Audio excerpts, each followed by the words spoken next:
gets there. Test. All right, can we start?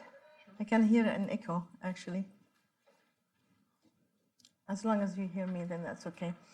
Hello, everybody, and thank you for coming to the Hudson Institute. It's an interesting session, not obviously for me as a reporter, but I'm sure to most of you. I remember a friend of mine used to say, we generate 80% of American foreign policy, and we means people in the Middle East. And I think that was true then, and it's still true now. Adding to that, you have two giants, you have Russia and China. Russia also is part of not just US election, but also in the Middle East, specifically in Syria. So we are gonna open up by talking about all these challenges. We have two scenarios and two obvious ones. The current policies, the foreign policies that this administration has been pursuing is gonna go forward, and maybe we will see more even tougher strategies maybe regarding Iran if President Trump is re-elected in 2020. Maybe it's too early to trying to think who is going to be the Democratic nominee, and especially that some of them we don't know about their foreign policy. Some are new faces on the scene, some of them are old and we know where they stand, especially with the issues of the countries that we mentioned. So, as I said, we have a great panelist today. So we'll start with Michael Pregent. First of all, he's a senior fellow at the Hudson Institute. I encourage all of you to look at their biography. So we will have more time for discussion than just to talk about what they have done, because they have done so much research, especially in the Middle East, and they specialize in their regions.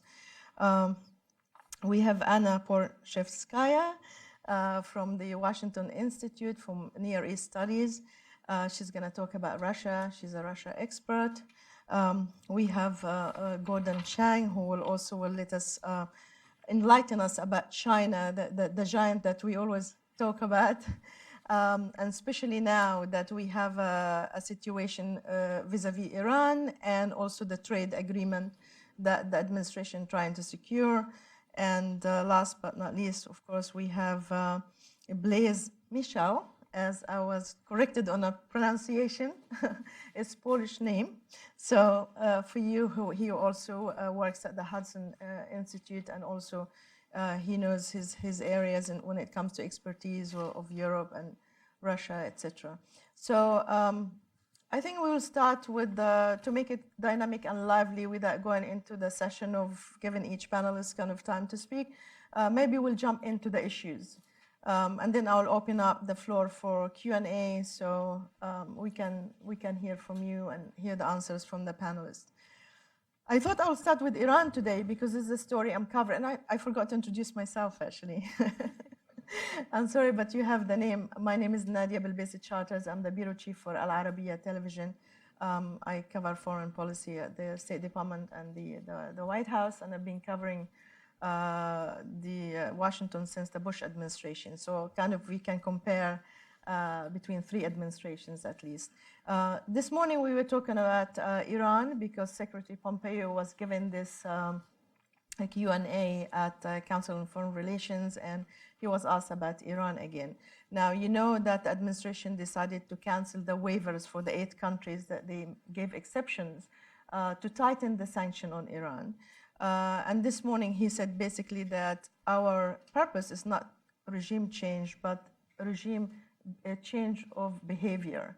And therefore, he said, we have 12 demands, and we wanted the Iranians to stick with them. They're not difficult, as most of you know what are the demands, which is basically to allow the international inspectors access to military sites, to stop developing the ballistic missiles, to stop interfering in neighboring countries through proxies, Hezbollah, the Houthis in Yemen, etc. Many people will say, is this enough? And I'll start with you, Michael. I mean, do you think that these sanctions, that some argue it is unilateral because it's only imposed by the United States, and then other countries will be penalized if they don't oblige with it, which is, we're talking about now Turkey and China in particular. Do you think that the sanction is working? Thanks for being here today, Nadia, and thanks for all of you doing this on such short notice.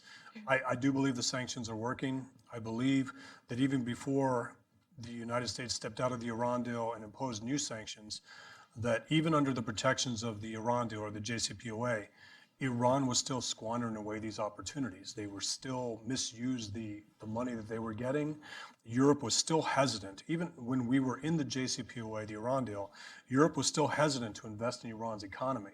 So now with sanctioning economic sectors within Iran, individuals, going after the supreme leader's shadow conglomerate that's worth up to $200 billion, and shaming and naming key individuals in the IRGC and in the regime, the sanctions are working because we're seeing Iran not be able to pay Syria its oil revenues and not being able to sustain Lebanese Hezbollah to where it was before. Everything's more expensive now. We've also seen the curtailment of Iranian ballistic missile launches and other activities because anytime the regime does something that costs money, Iranians paying $6 an egg wonder why. And if you listen to the chants and slogans coming out of Iran, you're hearing no more Hezbollah, no more Iraq, no more Syria, no more Yemen. How about paying attention to us? So the sanctions are working. And again, even if the US is doing it alone, it is still the threat of US secondary sanctions on other countries' economic sectors that has scared the private sector in these countries.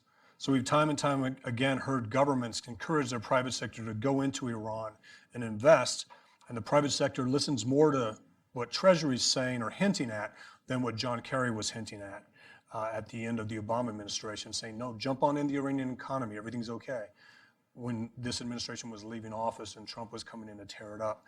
What I do, why I think this panel is important is because we can look at everything that Russia and China is doing in the region and see how these oil waivers, these cancellation of oil waivers, actually benefit Russia in a way. Russia can actually step up its production. We talked about that a little bit, and I won't get into those issues. I love the irony of sanctioning Iran benefiting Russia. I love the irony of when we say we're not going to provide arms to Saudi Arabia before the president vetoed the legislation from the Congress and the Senate to stop that Saudi Arabia was saying we'll purchase weapons from China and Russia. And I love the irony of Russian weapons being used against Iranian proxies in Yemen, and Russia actually being hey, let's see if these sanctions work on Iran because it actually benefits Russia's economy. I know that's cynical, but it's actually a reality. Countries tend to look out for their self-interest. And in this case, we've actually incentivized Russia's ability to stay out. And again, I'll stop talking about Russia. You can hit me. That's why I put you right next to me. But I find it interesting that as Iran threatens to leave the JCPOA and also today said they're going to leave the nuclear proliferation treaty.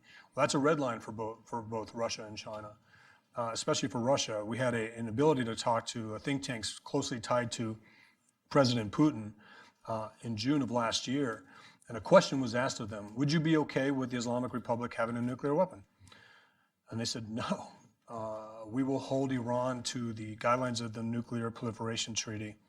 And it actually surprised some of my colleagues who were on the other side of the JCPOA, meaning they supported it and wanted the United States to stay in it, that the Russian position, at least from what they told somebody who looks at the Middle East and Iran, is that would be a red line for them. I'll stop there. Well, just before I come to the other panelists, just to follow up on this, the signature kind of piece of the previous administration, of the Obama administration, was the JCPOA.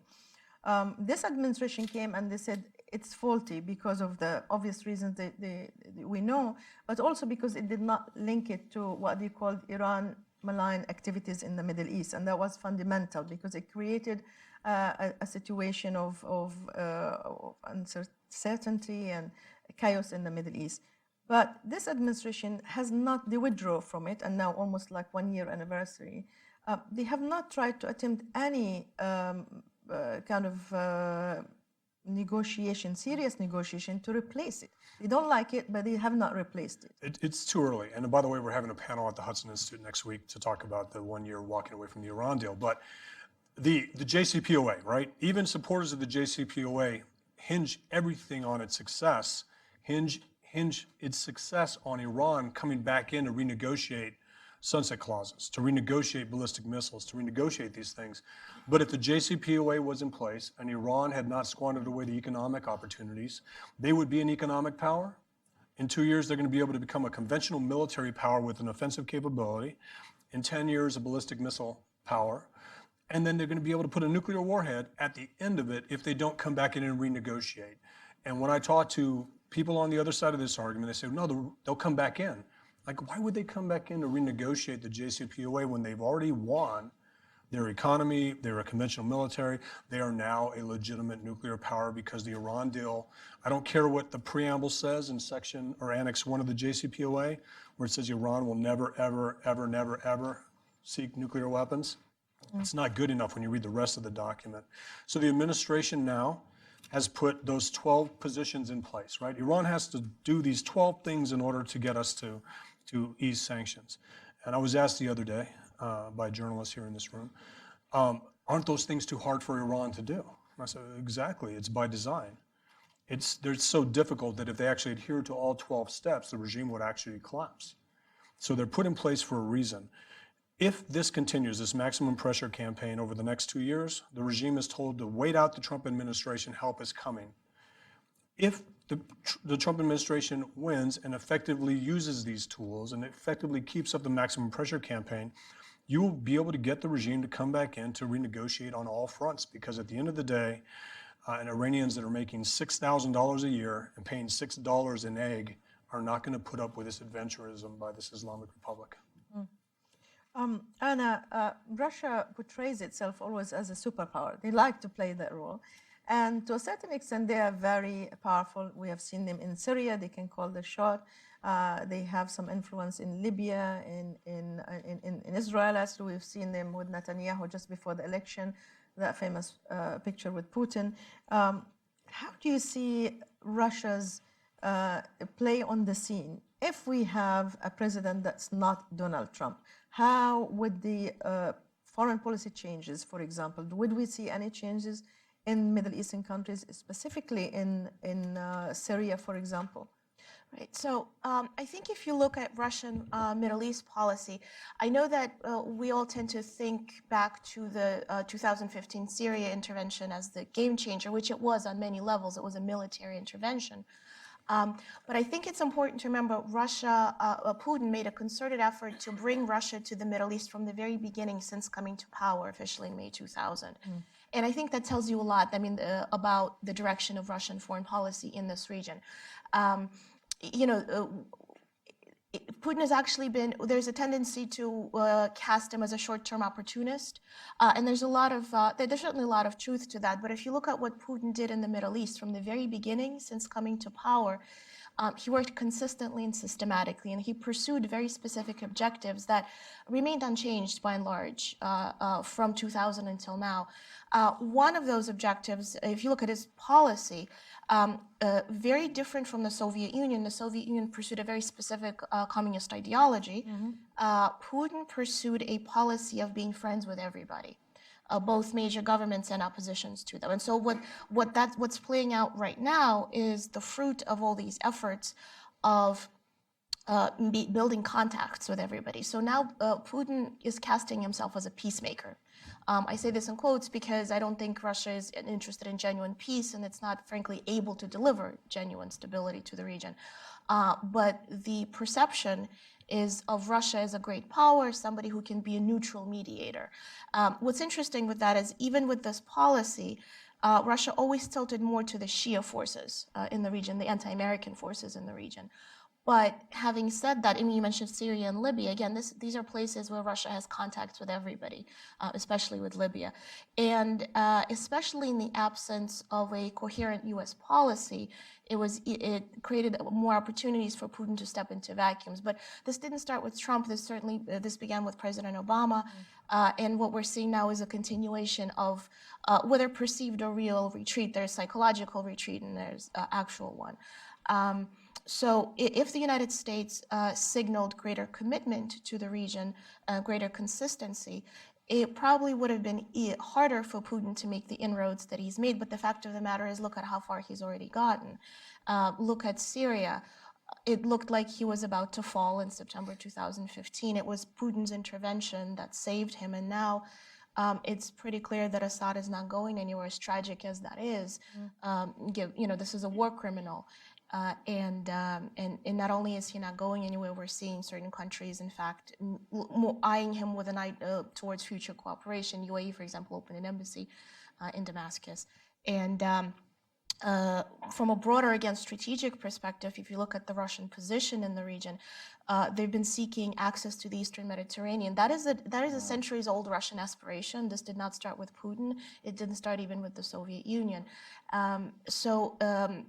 And of course, things like energy deals, building nuclear reactors, business connections, and so forth. Russian soft power also, something that we don't discuss enough. So there are multiple levers of Russian influence in the region. And I think, again, if you look at the Obama administration and the Trump administration, by and large, from a broad scope, there's a lot of continuity. And mostly it goes back to American retreat, perceived or real. One of the criticism of this administration, actually, that their policy of cutting troops in Syria, and this idea that you said that the Russians want to be friends with everybody. Are they friends with the Iranians, for example, in Syria? Because that's a bit. Right. And also in terms of Israel and the pro-Iranian militia on the border. How does this complicate the whole issue?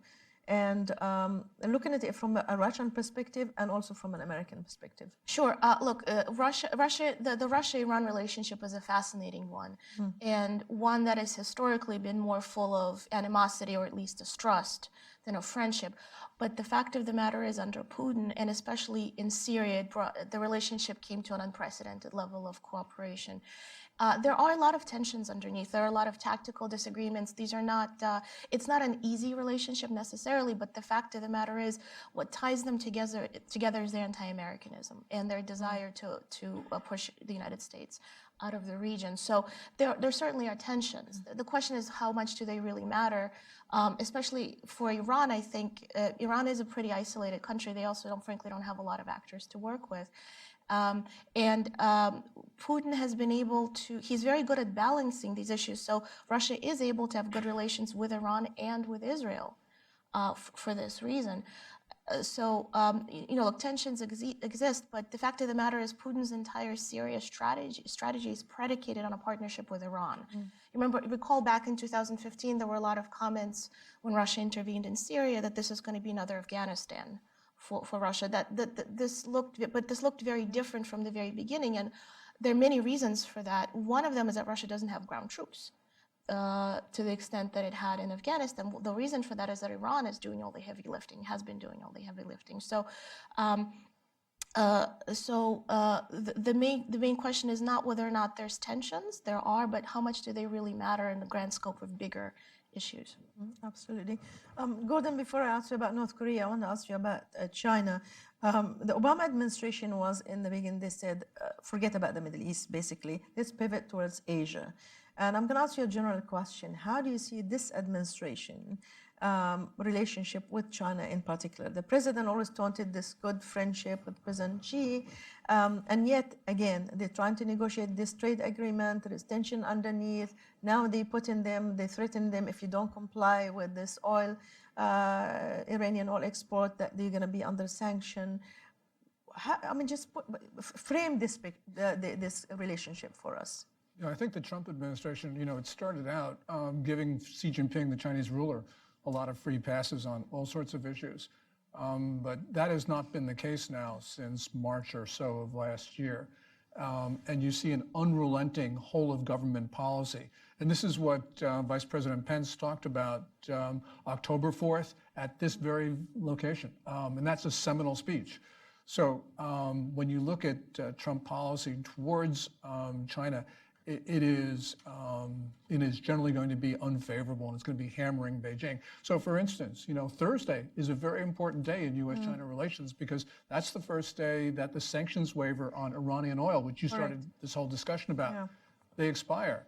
And from Chinese state propaganda, it's been unrelenting in the last 3 or 4 days against the U.S.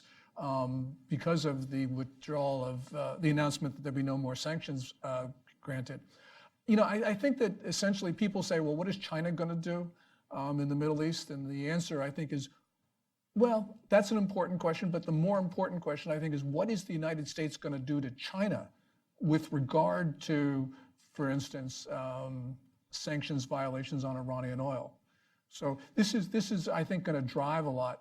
And when you start to look at Trump policy on a number of issues, and not just the issues that we focus in on between Washington and Beijing, when you focus in on American policy, you can see that there is an anti-China element to it, because China is considered to be a malign actor. And that started from, the national security strategy and the national defense strategy, and it's going to continue. So I think it's going to be a very rough ride, not only in the Middle East, but elsewhere when it comes to U.S.-China relations. Would they sign the agreement in the end? Will the economic interests kind of supersede that any of the political tension?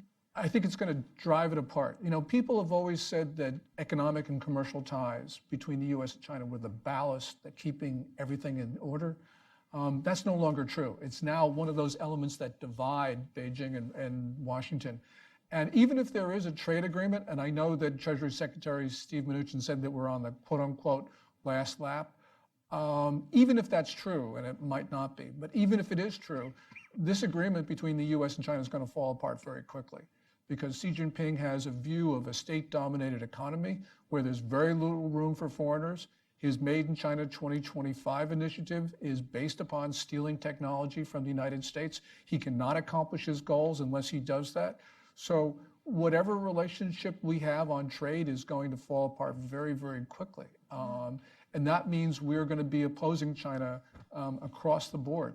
Now, I do think, though, that the one thing where, you look at Iran and you look at some of these other issues in the Middle East, they're not as important, I think, to this administration, because they see that the main area of conflict, like the Obama administration did in its last term, is really going to be in Asia. So you're starting to see the shifting, for instance, of ships. We're taking the Navy, where the Fifth Fleet is being downgraded. Stuff is going over to Asia. And that's going to be, I think, the most important thing. And it sort of makes sense because, next year we're going to be a net exporter of energy. We are the energy superpower in the world. The Middle East is so not important to us anymore. And so this is the ultimate reality, that we're going to be seeing ourselves in a conflict with China, not in a conflict with parties in the Middle East. So do you see then a different administration, a Democratic administration in 2020 will continue basically the same importance that the Obama administration and the Trump administration pursuing, i.e. there's no change in policy as such, maybe not in the strategy, but tactically? Yeah, no matter who wins in 2020, I think American policy has been pretty much set. And part of it is, first of all, China across the political spectrum is viewed as a malign actor. We're seeing the Chinese challenge. Some people won't say it's existential, but everyone says it's multifaceted, and it's the most important thing that is the biggest threat. And the other thing that is really going to drive this is not what the American president thinks about China, whether it's Trump or even Bernie Sanders. It's going to be what the Chinese are going to do to provoke the United States. So this is not so much a question of what our policy is going to be. Our policy is going to be reactive. Remember, we had 4 decades of engagement. And, about 3 or 4 years ago, people started to understand this policy wasn't working. It's not like we wanted to change our policy. It's the Chinese forced us to it by showing us that they were not moving in a direction that is beneficial to the United States or the international community. So China's going to be driving a lot of this, post-2020. So whether it's, President Harris, President Cory Booker, my senator, or President Trump, it is going to be very much a hard-edged policy because the Chinese will push us.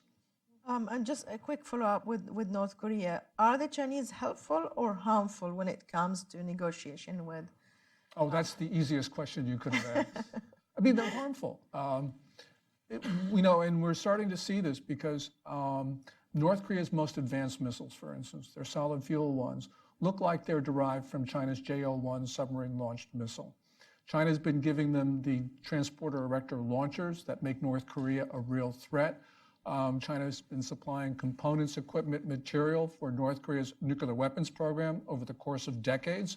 So this is not some accident. And of course, China supports the North Korean economy. We saw, there's a lot of disagreement up until a year ago about the relationship between Beijing and Pyongyang. And then Xi Jinping, 4 times in a row, summoned Kim Jong-un to Chinese soil. And so clearly we saw the essential nature of this relationship, that China pulls the string and the North Koreans jump. So if the North Koreans are creating, if they're being bad, it's because the Chinese want them to be bad. And so, yeah, no, the China's not helping. Please, Turkey. My God, I don't know where to start on Turkey. It's an ally. What more can Well, that's my opening point. So, Turkey is an ally. It's a member of NATO. The relationship has been deteriorating under this administration. We have seen sanctions being imposed, visa restriction on both sides, a demand that U.S. citizens should not be held. They believe that the court system is obviously is not fair. The closeness to the Russians, the buying of the missiles S-400, the closeness to other countries in the region like Qatar, for example. Do you anticipate that the relationship will get worse, especially under President Erdogan and President Trump, if they continue, or will it ease up because there is vital interest, especially maybe in Syria or maybe closeness to Russia, etc.? So I think, first of all, it's important to note that the U.S.-Turkey relationship has been deteriorating for a long time. In fact, it's been deteriorating at the same pace at which Erdogan has been accumulating power. And that goes back to at least 2013 with the Gezi protests against Erdogan's rule that he cracked down on violently. And ever since then, we've seen U.S. and Turkish foreign policy diverge further and further, starting in Syria, where there was disagreements about which opposition groups to back, that we saw Erdogan sort of give ISIS and other jihadist groups a free pass to travel through Turkey to get to Syria. We saw him refuse to actually give U.S. permission to use Turkish bases to fight ISIS in Syria. He has attacked the Kurdish forces that have been our ground troops to fight ISIS, and now it's grown much larger than that. What is new over the past 2 years is that we've had President Trump sporadically, at least, push back on Erdogan and some of the anti-American actions he's taken, such as detaining American citizens, Pastor Andrew Brunson, and now the S-400 issue. But I think the problem is that U.S. policy doesn't map onto what Erdogan cares about, right? So Erdogan is interested in accumulating power.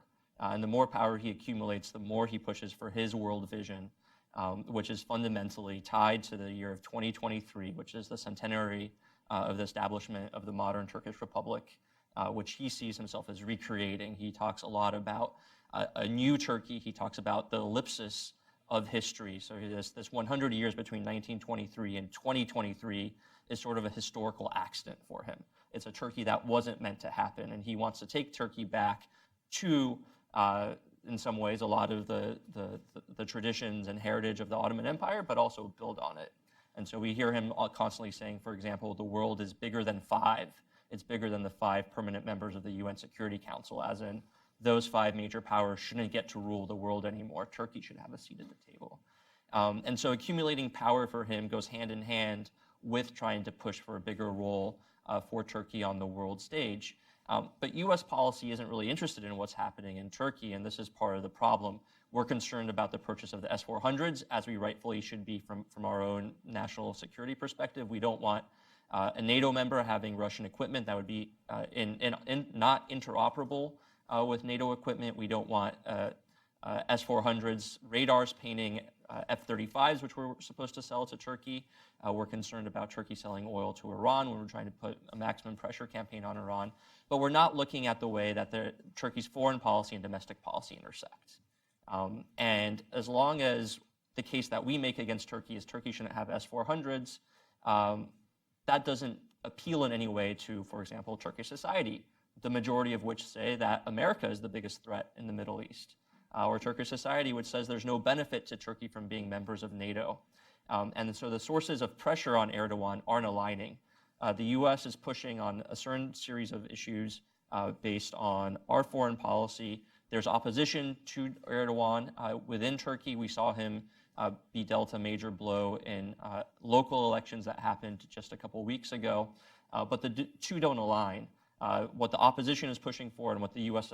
is pushing for are two different things. And that means that most likely Erdogan is going to remain in power for the foreseeable future. There's not another round of elections in Turkey until 2023.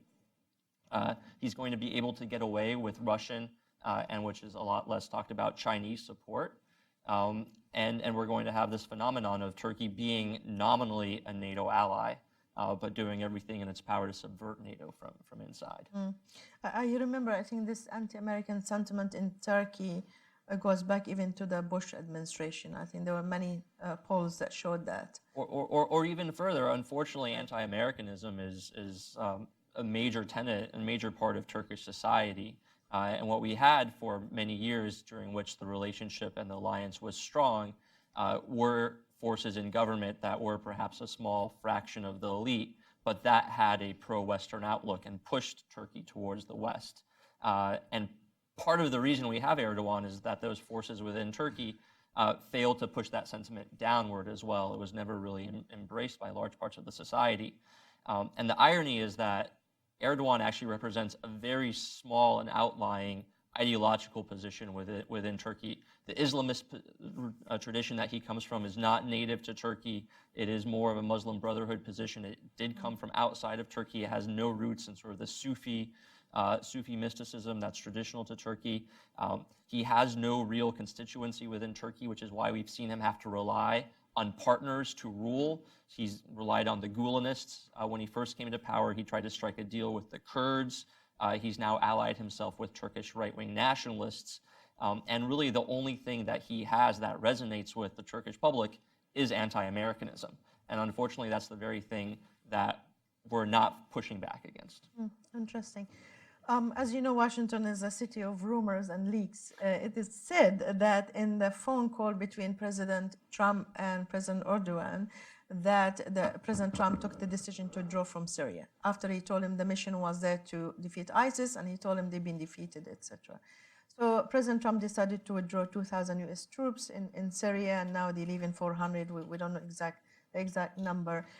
There was also a link, I think, a few months after that, that the Turks were threatening to invade Idlib province in Syria, and didn't materialize. Do you think the Americans still can push against Turkish military intervention in Syria, especially for the Kurds? As you know, they consider them an existential threat. The Kurds always complain that the Americans abandon them. They're the one who fights ISIS on the ground. But Turkey obviously have their own national interest in that. So do you think the Americans can push against any possible Turkish intervention in Syria? Yeah, so another rumor is that the negotiations that are currently going on to find a way out of this impasse about the S-400s, which Turkey has committed to buy, has said we've signed the contract, we can't go back on this deal. Part of the negotiations are about how do we let Turkey save face on this. So, part of what people are talking about is maybe they still buy the S-400s, but don't install them. Maybe they just get warehoused somewhere. But another part of the conversation that the Turks are really interested in is a deal on what happens in northern Syria. And they've been pushing this idea of what they call a safe zone, or some sort of a neutral zone in which they would have Turkish forces sort of patrol inside the Syrian border and ensure that there's a buffer between Turkey and the Kurdish sort of dominated regions. And they're interested in this for a number of reasons. One is, as you said, Nadia, they're worried that Syria, northern Syria, Kurdish-controlled Syria, is going to become a source of Turkish or Kurdish attacks against Turkey. But they also have this very pressing problem of nearly 4 million Syrian refugees within Turkey that they desperately don't want to have in Turkey anymore, particularly as the Turkish economy is starting to falter. And they're looking for a place to put them.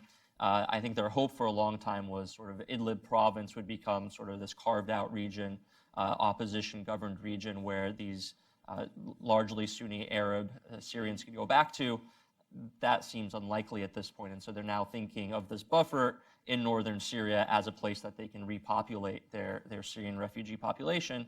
But I think there's a lot of friction between what the Turks want in terms of a buffer zone and what the U.S. is willing to tolerate or help them create. And so I think we're going to hear this, we're going to invade threat a lot from the Turks as they try to pressure the U.S. to do something on northern Syria. But I think between the faltering economy, between the pressures they're facing to try to keep Idlib safe, I mean, at the same time they're trying to push into northern Syria, they're trying to keep Idlib safe from potential Russian, Syrian, Iranian attacks. So I'd say they're probably too stretched thin to be able to do that right now. Then we go for another round of questioning before we open the floor for questions. And feel free, because all these issues are linked, so feel free to jump in if it's something relevant to you, to your area of expertise. So Michael, I come back to you. The Foreign Minister of Iran, Mr. Jawad Zarif, said actually yesterday on two networks that this administration does not want to go to war with Iran. And actually it is the regional actors, and he mentioned the Team B, that actually pushing for a war. Do you believe this is the case, number one? And number two, do you think that if the Trump administration or Mr. Trump is reelected again, do you think he will open a negotiation with Tehran? So what the foreign minister said yesterday on several networks, Zarif said that the United States is, or Bibi Netanyahu and others, bold. And I don't like this Team B thing. I think it's ridiculous when you make a joke and laugh at your own joke, like he did when he was being interviewed. Zarif looks bad when confronted with facts. We just had it declassified that Iran was responsible for the deaths of 603 Americans in Iraq. They've been responsible for killing Americans since the bombing in Beirut, since Rob Stedham was killed in 1985. I mean, they use their proxies to do things. So when Zarif basically doesn't answer that question and says, listen, you know, we think the United States is being baited into the war with Iran by Netanyahu and Saudi Arabia and the UAE. So the Bs, I don't know if you've heard him use this B terminology, but it's Benjamin Netanyahu, bin Salman, Bolton, and who's the other one? Netanyahu, Benjamin Netanyahu. Anyway, who's that? Yes, thank you. And it's like, okay, but there were a lot of Americans that were against the Iran deal. There were a lot of Americans that were against Iranian terrorism because we were actually the victims of it.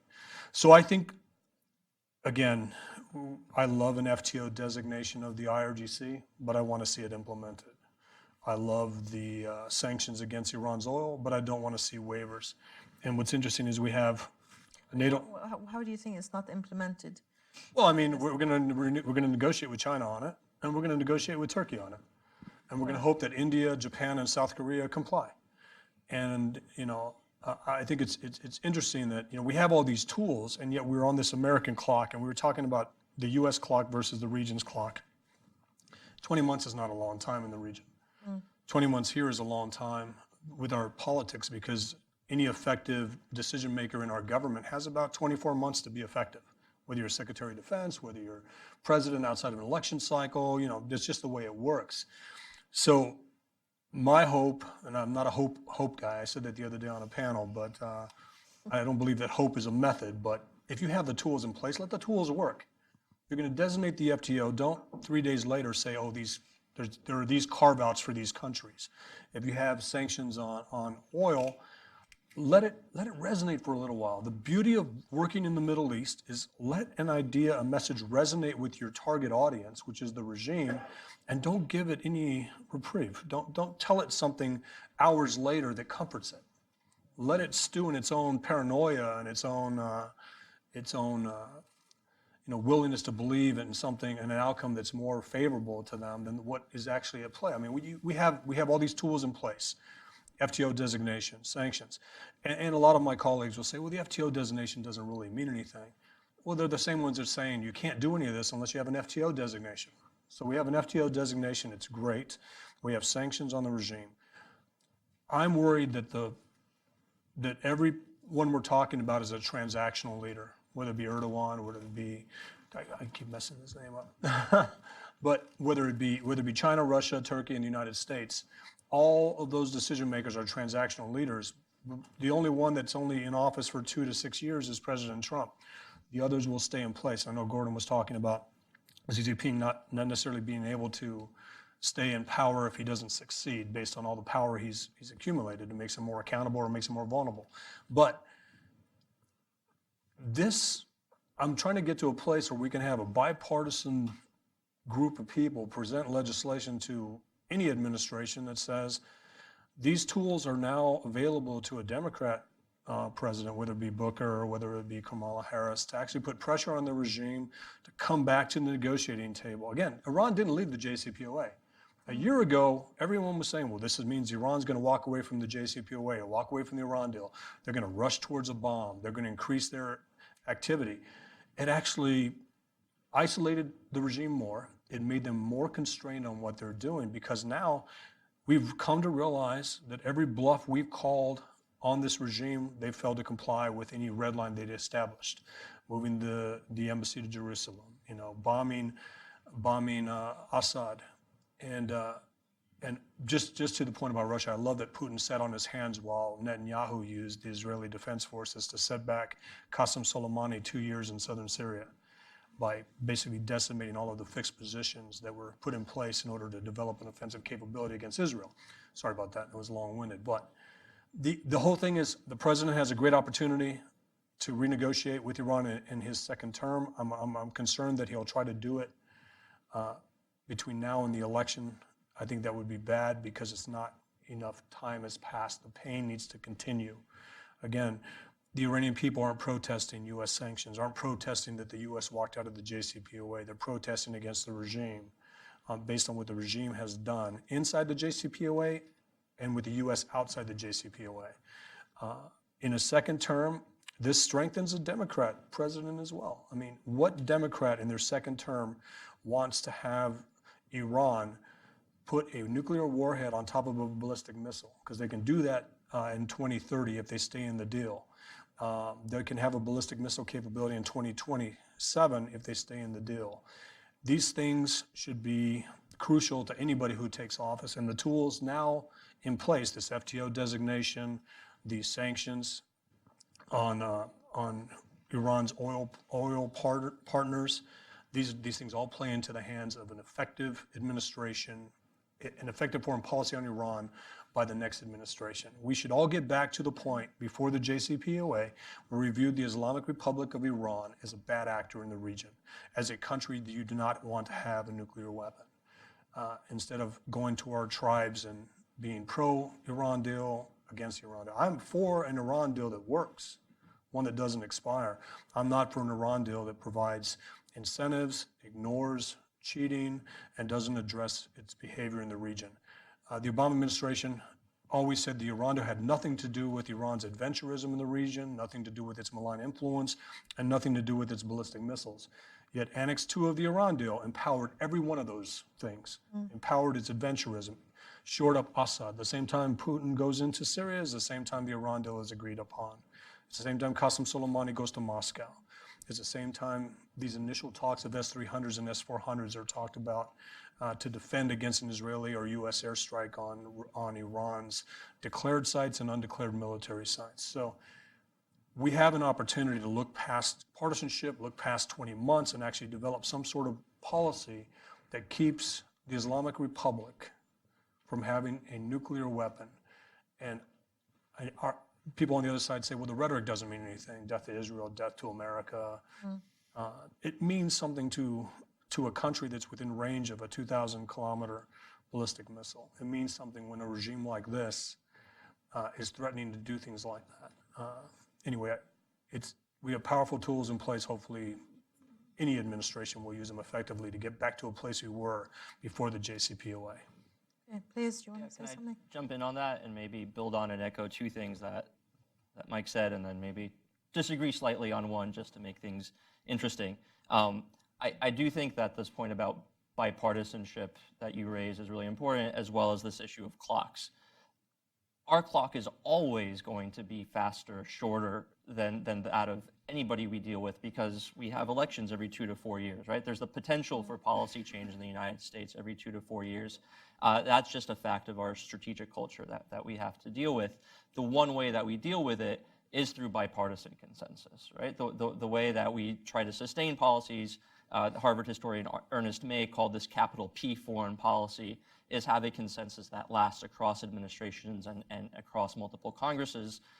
We had this putatively during the Cold War with our agreement on the need for a containment strategy towards the Soviet Union and to fight global communism.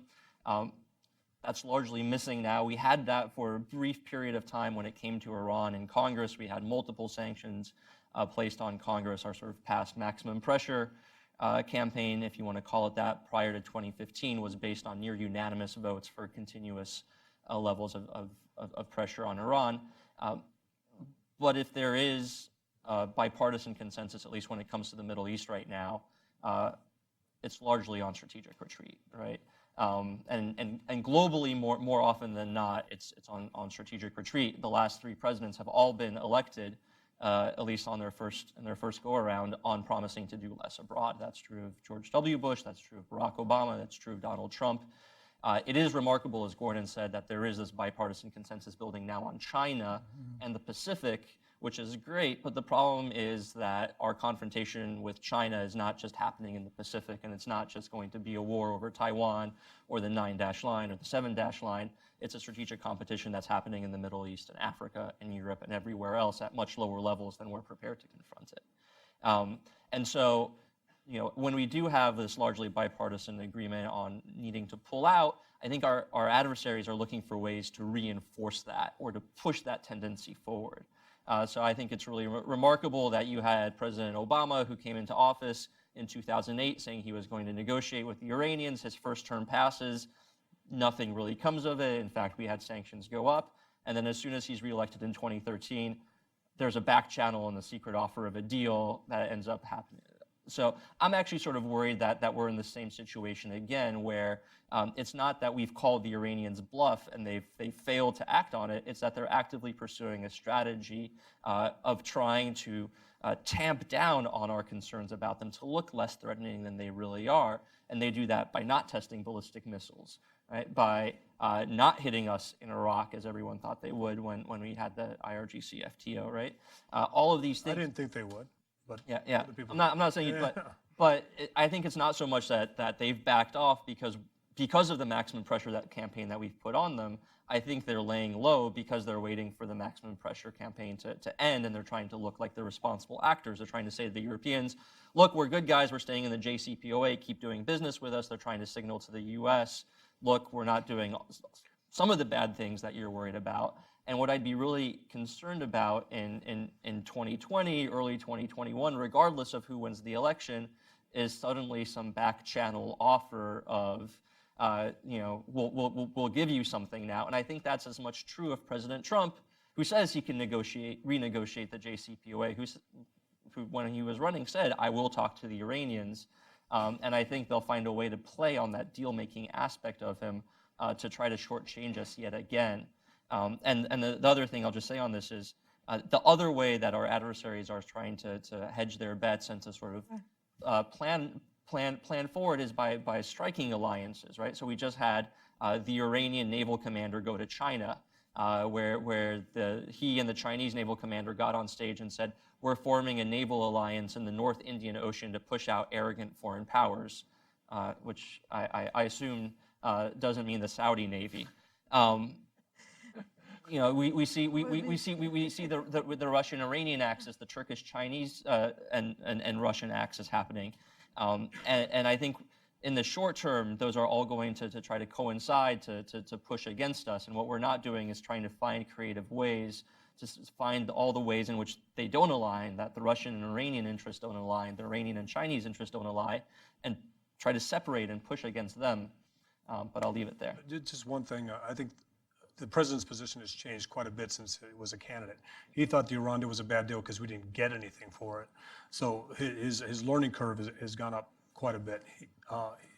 there's a lot of changes in the administration just based on Pompeo and Bolton being in charge of this policy. But to your point about Iran showing us that they're not a concern, how do you reconcile the change in IRGC leadership? Jafari's now, not Jafari, Jafari stepped down, but now Salami is in charge, and he said, he's the guy that says we want to wipe Israel off the face of the earth, and we're ready for a confrontation with the U.S. We're going to shut down the Straits of Hormuz. And they said that today. And then Zarif also said that he wants to walk away from the Iran deal and the NPT. So I don't think they're going to do any of that. Remember, the regime has to rely on Arab militias to kill Americans. And the Arab militias in Iraq have said, not us, we're not going to do it because it's too obvious if Qais Ghazali does it or any of these individuals that always mentioned in Iraq. If they kill Americans, we'll know exactly who they are. My biggest concern is that it's going to be a uniformed Iraqi service member that, like Afghanistan and other places, kills an American, and Iran is able to say, that wasn't us, that's the military you built, and they're dissatisfied with your staying in Iraq. So there's a lot of issues there, but I think Iran is smart. I would rather be an adversary of the United States than a friend because it's easier to operate strategically. You know you're going to be courted at some time by the United States, whether it be back channels or whatever way. But I think the regime now can't help itself, can't help but increase the rhetoric, and at the same time we know that they're not going to be able to do these things. Now these joint military operations, we've seen Iranian military operations with Oman, with Russia, and now with China. But I still think it'll be a scenario where if an Iranian speedboat challenges a U.S. naval carrier group, the Chinese are going to sit on their hands and the Russians are going to sit on their hands. At the end of the day, Iran's friends aren't as willing to have their backs as they think they are, and I think they're learning that very quickly if southern Syria is an example. Just really quickly on the IRGC change, I read that as much more of driven by domestic politics. You have massive flooding happening in Iran right now. That's part of the wave of unrest and dissent and protests against the government that you mentioned. A lot of that flooding is caused by the failure of dams that were built by corrupt IRGC-owned businesses. And you've actually seen IRGC commanders and forces have to go out to many of these flood-stricken parts of Iran to do damage control and try to seem like they're being responsive to the needs of their people. I think the change in leadership is very closely tied to that, maybe less so than external Regime factors. protection and also projection. Yeah, exactly. Right. I mean, we don't want this sorry about that. conversation to be dominated by Iran, but so many things actually we can pick up on what we just said. I mean, being a journalist, always you have to be cynical, let alone not believe in any politician. So I asked this very question to Secretary Pompeo last month about the back channel. I said, can you assure us that there's no back channel between this administration and the Iranians? And his answer was, well, if there is one, will I tell you? So it's on transcript, actually, you can see it on the State Department website. And also just coming back to your point, also talking about the Iranians waiting in patience in a way as if they use it as a strategy. Some will say that they've been advised, just wait, maybe this administration will change and in 2 years you can renegotiate, etc. Mr. Zarif said that these sanctions are hurting the Iranian people and not the Iranian regime. And we are a civilization of 7,000 years, I'm paraphrasing what Mr. Zarif says. So do you think, actually, just quickly before we move on to other topics on Iran, do you think that this is a kind of wise strategy that they can wait 2 years, and if we have a Democrat, then they will go back and nobody's going to ask them to be transparent about their activities in the Middle East? Or maybe, as Blaise said, that it really doesn't matter who's going to be in the White House because they know how to play the game. I think if they could vote, they would vote for a change in the administration in 2020. I think they're trying to wait out. They're being told by former Obama officials to wait till 2020, help is coming. If you see the three political candidates, Elizabeth Warren, Bernie Sanders, and I believe one other have already said that they would come back into the Iran deal without conditions. And again, in their second term, if they win the presidency, Iran will be able to do all these things because the sunset clauses would have run out. One quick thing about the 7,000-year history. The regime has a 40-year history. The country has 7,000 years. The regime has a 40-year history that is failing. It has never been more vulnerable than it is now. And one of the things that Gordon said about North Korea and China, does anyone pull Iran strings? Is any country able to summon Iran? You know, I don't think so, but, you know, in the one sense, we got to remember these connections. So, for instance, we talk about the Iranian nuclear weapons program. That is very much aided by two countries, North Korea and indeed China. When you think about North Korea's first 4 detonations of a nuclear device, Iranian technicians were on site in North Korea for that. And also for North Korea's first major ballistic missile launches, Iranian technicians were there. You scrape the paint off of most Iranian missiles, they're North Korean ones. And when you start to pull back even further, you see that China is there sort of manipulating both North Korea as a relationship. Remember, Iran pays North Korea somewhere in the neighborhood of $2.5 to $3 billion a year for their various forms of cooperation. We don't know exactly what that money is for, though we do know missiles is probably the most, accounts for most of it. But there are all of these connections. And, you know, once you start unraveling it, as they say, you pull one string, and the Trump administration has pulled more than one string recently, you're going to see the whole thing change. And I think as the United States goes after the Chinese economy, which is supporting North Korea, which is supporting Iran, we're going to find that a lot of these actors are going to be much less fearsome than they now appear. You guys asked all my questions to Gordon now. I have one more. Have you seen any drop-off in that payment, that $3 billion payment to North Korea based on sanctions on Iran? I think that they have started to drop off, but I have no evidence for that. And the reason is, I think U.S. intelligence is on to the Iranians and the North Koreans. We're watching it too closely. And we're also putting pressure on China because to get to Pyongyang, as a practical matter, if you're an Iranian, you have to fly through the Beijing Capital Airport. And we have, on a number of occasions, U.S. intelligence has disclosed indirectly that we've seen these Iranians transit through the Chinese capital. Once that happened, I think that the transits have dropped off. I don't have any evidence for this. It's just sort of like putting one guess next to another. But I do think that that cooperation between Iran and North Korea has had to have fallen off in the last 2 years. Right. And I'm not going to ask you a domestic question, but the Mueller report has indicated actually that Speaking of having no evidence. that the Russian has interfered in U.S. election, and there is also evidence pointed to that they could interfere in the 2020 election. How do you see this point affecting whether it's a Democratic or the current administration going forward vis-a-vis the region again? Is it suspicious? Is it going back to the Cold War era? Is it a competition in the Middle East? Is it basically just leaving them, they're sourcing out their problems, especially in the Middle East, since this president said, we don't want to be involved, we want to withdraw. He's looking more inwards than outwards, and therefore letting Russia basically call the shot. Before I answer this question very quickly, just one more point on Iran, if I may. Please. Super quickly, and this is to go back to what you said earlier, Mike, about Russia and Iran. Yes, Russia doesn't want a nuclear Iran. I think in that sense, the JCPOA, their agreement was no favor to us at all. But what Russia really doesn't want above that is a pro-American Iran. They would, in fact, there was a very famous Russian Middle East scholar who's passed away since then, who has written in his blog years and years ago. He overheard somebody speaking in the Russian Foreign Affairs Ministry, for us, a nuclear Iran is better than a pro-Western, pro-American Iran. So I just wanted to make that point, and that's the last thing I'll say about Iran. On the Mueller report, I think what's interesting, one of the things that came out of the report too is that election interference began as early as 2014. That's one of the things that we saw. I don't think anybody feels that, I don't think anybody underestimates how bad it is for our democracy to have Russia intervene in our elections. I think that is a pretty nonpartisan, I would say, issue, because that's interference in our system.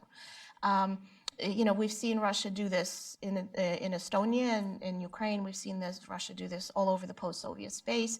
We've seen them do that in Western Europe, and they did this now. So I think that this issue will be serious. The question is, for me, whether we're going to again so we talked a lot about bipartisanship, right? The question for me is whether or not we as a country are going to take that as an issue and realize that Russian interference in our democracy is the biggest issue, or are we going to get partisan again? And the problem is that the whole Russian issue has been so partisan for several years now that it's, in my view at least, it's prevented us from taking a look at ourselves.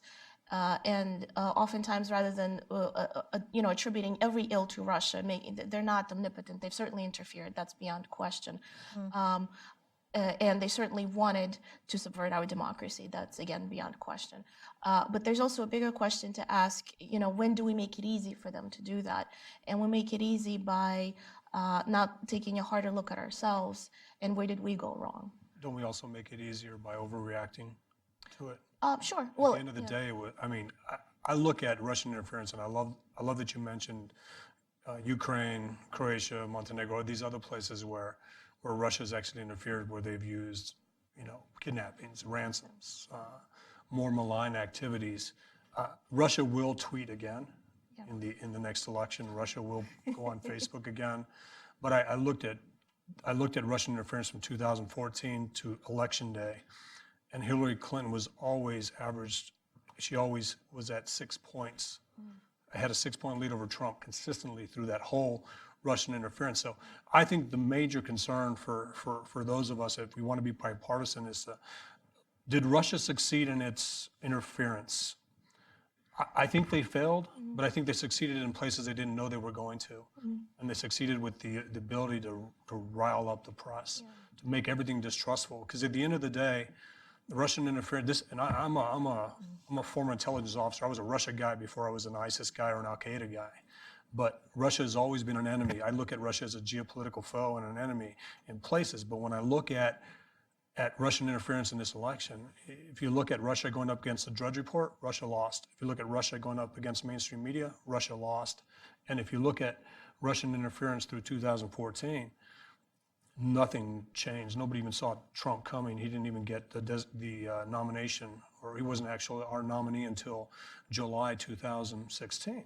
Well, what's interesting, what's fascinating, what I remember about the election is prior, right as everybody went to the polls, RT, Russia's main propaganda channel abroad, had tweeted things such as, and this was basically a consistent message coming from the Kremlin, that there's no democracy in the United States, and somebody like Trump is just not going to win because the system is rigged. And this is a very typical standard Russian message. There wasn't fundamentally anything new about it.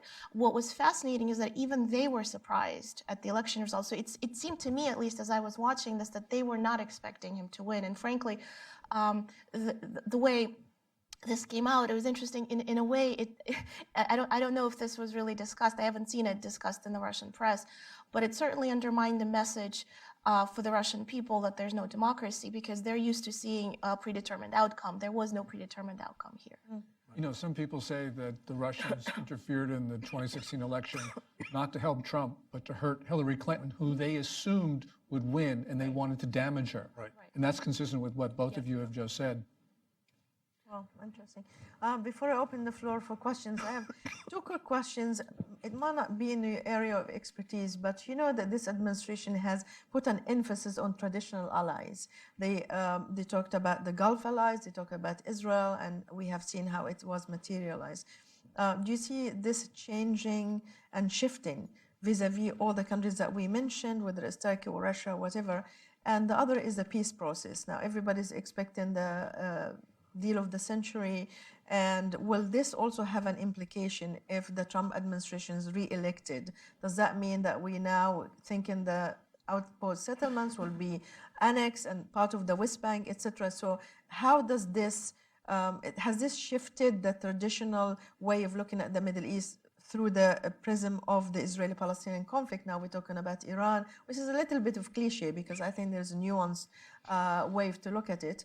But if we have a different administration or the current administration, will these traditional allies suffer or benefit or continue the status quo, especially with Iran and Israel? Real quick, I've seen our Sunni regional allies and other allies already hedge their bets. They're already courting Russia and China. I recently came back from the region and went to Saudi Arabia, and this was at the height of Congress talking about ending arms sales to support the Yemen war. And the Saudis basically said, we're happy to buy weapons from China and Russia, and they don't ask us to change. And we're happy to wait out your emotional hiccup over the Khashoggi incident. Sounds cynical, but at the end of the day, our allies will find new friends. We've seen Israel do it, we've seen Egypt do it, we've seen Saudi Arabia do it, and those new friends are actually our geopolitical foes. So they're already prepping for both scenarios, a 2020 continuation of foreign policy or a 2020 change in foreign policy. They're going to be okay. They're going to be fine. As we tilt out, Russia and China are tilting in to the Middle East. And as we tilt out, our friends are tilting towards Russia and China. Yeah, absolutely. Could very much agree with that. And just building up on that, what's interesting about Russia when you talk about allies, the way Russia at least views allies is not the way we view allies. I think that's important to remember. Russia is about building leverage over states. It's not allies in a sense of sharing values. Although Putin does actually offer something in a sense of an authoritarian government that frankly other leaders in the region feel they can relate to better. And like Mike said, selling weapons with no strings attached. So there's a kind of liking, and maybe not an ideology in a sense of left and right, but there is kind of a system of governance that he offers. But having said that, if you look at what he's actually doing, he's building leverage over everybody. So when we talked earlier about Russia being able to be friends with Iran and Israel, they're playing a game, which is, again, this is a very typical Russian Kremlin playbook that goes back centuries. So you kind of see yourself at the top. And as long as everybody else is dependent on you, it's a relative power game. And that's why Russia is able to manage a relationship with both Israel and Iran, because Russia tells Israel that they can pull Iran out of Syria. They don't actually do that, but they promise to do that. And at the same time, they promise Iran certain things. If you look at even Lebanon, Russia promises help with repatriation of refugees, which is a fascinating story. That's not the reality, but the leaders of these countries are coming to see Russia as this important mediator, and so Russia doesn't resolve anything, but it builds leverage over everyone. The one thing about China, just everyone says, well, the Chinese will rush in the vacuum, and I think, of course, that's right. But remember, China's tried to be friends with everybody, and as a small player, you can sort of get away with that. But as you become seen as a major player in the region and a factor, then you have to deal with all sorts of issues which are going to force them to make decisions which are going to be unpopular in some of those capitals, because you can't please everybody if you are, a dominant force in the region. Interesting. All right, we open in. Yes, just really quickly on that point. Can I preemptively disagree with you? Yes, please, please.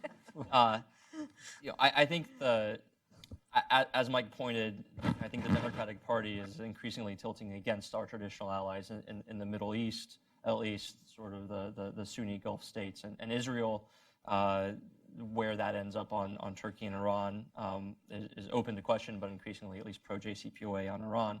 But I think the bigger challenge for whoever is in power is not who do we side with, our traditional allies or others, but who among our traditional allies do we side with? Because I think the biggest and most problematic thing happening in the Middle East that we haven't wrapped our heads around is the intra-Sunni competition, with the with the Saudis and the Emiratis on the one hand, with Egypt and others, Israel even backing that, and then the Turks and the Qataris on the other hand, and they're all part of our traditional partners in the Middle East.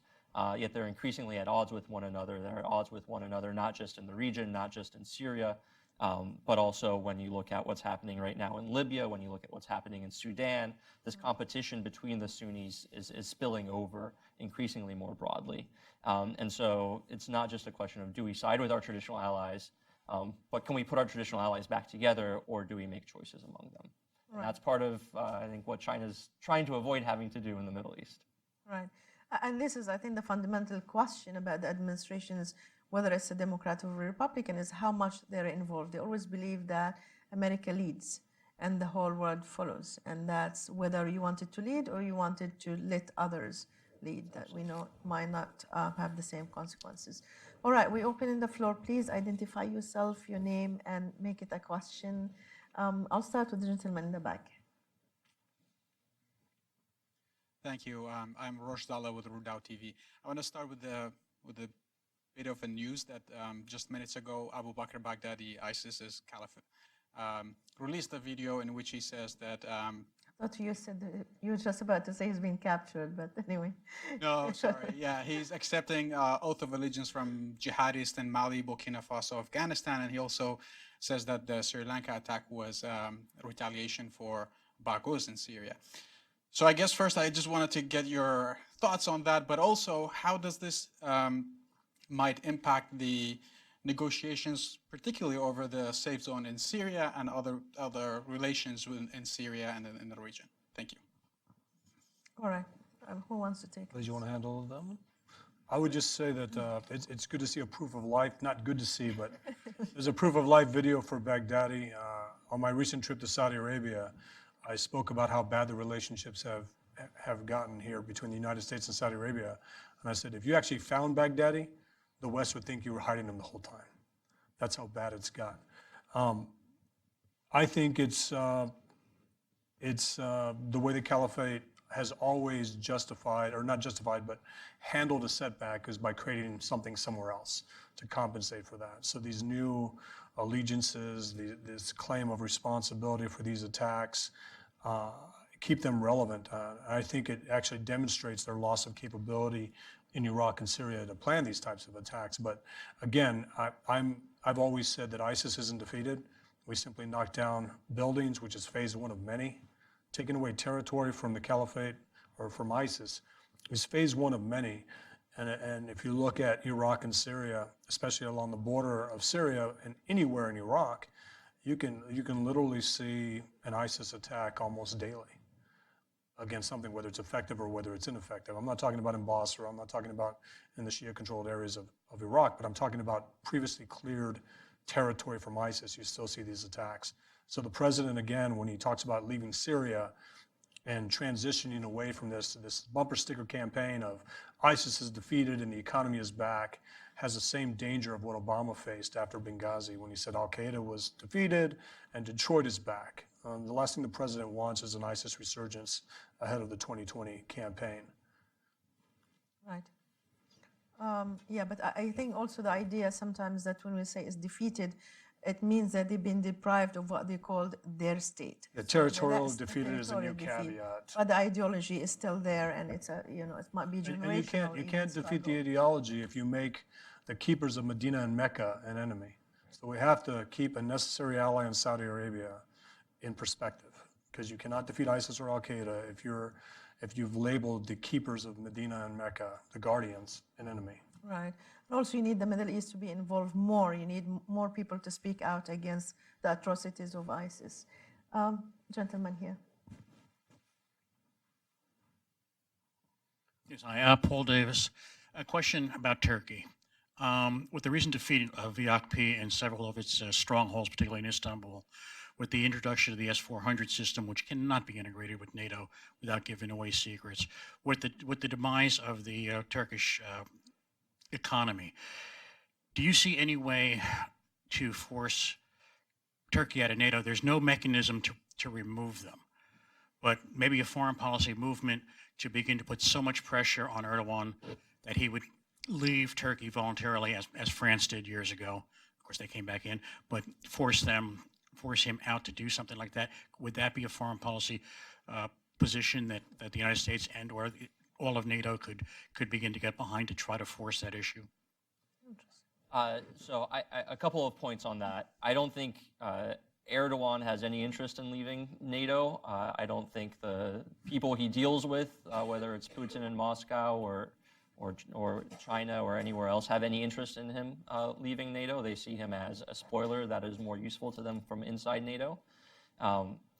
I don't think it's in the interest of the United States to have him leave NATO either. And I say that for this reason. Erdogan is not forever. And to Mike's point about having a longer clock, Erdogan does not change the strategic logic and the strategic necessity and the geostrategic value of Turkey, particularly in the fights that are to come. And so the challenge for the United States is twofold. One is how to contain and isolate and minimize the damage that Erdogan's going to do for the time that he has left, which is probably longer than we would like, but also how to play a longer game so that when he is gone, Turkey is still willing and able to come back and still be a member of NATO and still be a constructive and productive U.S. partner. And that's why I think it's so important for us when we think about our policy towards Turkey to think about separating the regime from the society, to think about separating Erdogan from the Turkish people, and think about this problem of rising anti-Americanism that he's managing to foment. And so when we think about it that way, actions like we took a year and a half ago where in response to the jailing of Andrew Brunson, we halted issuing visas to all Turks, or we put sanctions on Turkey overall. That does us no good because that ultimately drives the Turkish people further away from the United States and from NATO. So really what we need to think about is how do we tell the Turkish people, especially the nearly 50% that voted against the AKP in the last election, how do we tell the Turkish people that we're on their side, that we're concerned about the same things they are, that we want the same things they do, and integrate that with our foreign policy? And a good example of that is by targeting corruption. If you look at everything that the Turkish-Russian alliance is producing or Turkish-Russian partnership is producing, it's producing more corruption. The Turkish Stream gas pipeline that's being built happens to be being built by companies that are owned by Erdogan's family and his cronies. Where is that money going? Where is the money from the sale of the S-400 coming from? All these questions, if we manage to say, we're not concerned about the S-400 just because it's in the U.S. interest, but we're concerned about this Turkish-Russian relationship because we think it's ultimately bad for you, the Turks. We think it's part of the problems that you're fighting against. That's a way to message this that helps contain Erdogan now and build, hopefully, the possibility for a Turkish-U.S. relationship further down the road, as opposed to just saying, we're going to push you out right now and then not worry about what the future brings. Yeah, and maybe the recent loss of the AKP in Istanbul and Ankara is indicative of the Turkish people not happy with the current policies. So I would caution the sort of the overreading of that election result, or the sort of the promise and hope that I think that's brought to a lot of people. If you look at the history of elections in Turkey since 2002, when the AKP first came into being, first won an election, there's always been 49% of Turks that have voted against the AKP. Erdogan has never, in and of himself, actually won more than 50% of the vote, other than when he finally ran for president. And there was only two choices. The first election that Turkey won, that the AKP won, they won 35% of the vote. It's just because of the Turkish election system that actually translated into a majority in parliament, and then they were off to the races ever since. But the 50% of Turks that are opposed to Erdogan are opposed and always have been opposed to him and have always been there. It's a question of electoral strategy. It's a question of alliance making. It's a question of who they run and who they back. But just on the elections, I think Ankara, he has ceded. I would not count Istanbul as a done deal. He keeps talking about rerunning the election in June. I think that's still very much a possibility. Yeah.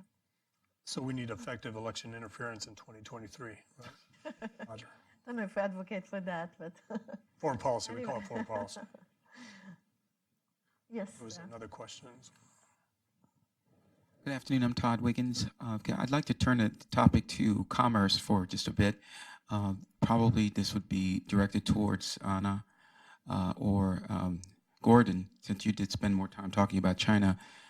I would like to know, how do you explain to a 10-year-old the relationship between U.S. and China? As you put it, has been perennially adversarial. It seems like to me it's almost like trying to explain to a kid, you and your mother and I are divorced, but I still ask her to cook my meals. So how do you explain to the average person out there what this complicated relationship is, given all the corporations that are seated there? American foreign policy towards China since the 1970s would have been a lot better if it were run by 10-year-olds, because 10-year-olds at least have common sense. And our policy really just, I think, diverged from any sort of sense of American interest or defense of freedom and democracy. We had this idea since the early 1970s of engaging China, to bring China into the international system. And that goes back to President Nixon's 1967 Foreign Affairs article. It sounds nice to the ear, But I think a 10-year-old would probably say, no, common sense doesn't work. And indeed, I think what's happened is that the view is that Washington policymakers have just given up because they realized the idea of what they were trying to do, which was generous, wasn't working. And I think the American people understand that. So, I think that essentially you're looking at American foreign policy going back to something that's more familiar, much more grounded in our values, and ultimately would be more successful. And your 10-year-old is going to say, yeah, that's much better. All right. Any more? Yeah, I'll take the lady here. I'll come back to you. Jean Smith Brandon here in Washington. Along the same lines about the commerce question, with the predictions that China will be the #1 economy in the world within the next 3 to 4 years, predicted 2023, and what this might mean to the Middle East, what does it mean for us who are a fractured society, not to mention a fractured political system? What does this mean when we have a country like China, the Silk Road Initiative that's going on, et cetera?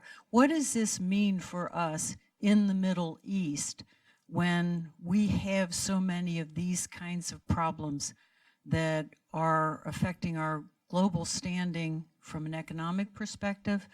And then what's the fallout on the political side? There are a lot of things to worry about China, but the Chinese economy becoming bigger than ours is not really one of them. Last year we had an economy which was something like $20.4 trillion. Beijing claimed an economy of $13.28 trillion, but they also claimed a 6.6% growth rate, and that was probably inflated 3 or 4 times. You had a Chinese academic create a sensation in Beijing and around China in December by saying that China was growing not at 6.6, but growing at 1.67 at most, and was maybe even contracting. The fact that China can get bigger, yeah, it can, but you got to remember that they're creating debt at a pace 5.5 times faster than nominal GDP, even if you believe they're inflated figures. So China is in a desperate situation, I think. Now, I believe that the Chinese economy was going to fall apart long before this, so maybe I'm the wrong person to talk about it. But when you look at the U.S. economy growing at 3.2% in the last quarter, maybe that's not sustainable, but we're a bigger economy, we're growing faster, we're not trade dependent on China, and a lot of the problems in the Middle East and elsewhere are going to disappear when the Chinese economy actually runs into the crisis that everyone sort of expects it will. So, yeah, there's some good news out there, and it's because China will not be able to sustain Belt and Road and Made in China 2025 and increases in the People's Liberation Army. That's all going to go away. I could just add very briefly on that. This might change, but when you look at China and the Middle East now, and I'm not a China expert. Nobody is. But looking at the Middle East now, at least for me, as more of a Middle East person than a China person, China hasn't put itself up to be as a main security provider or peacemaker or peace broker the way, for example, that Russia has.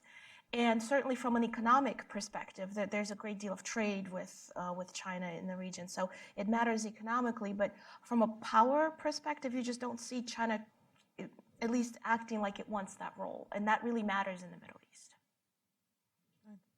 I think we have a question for one more.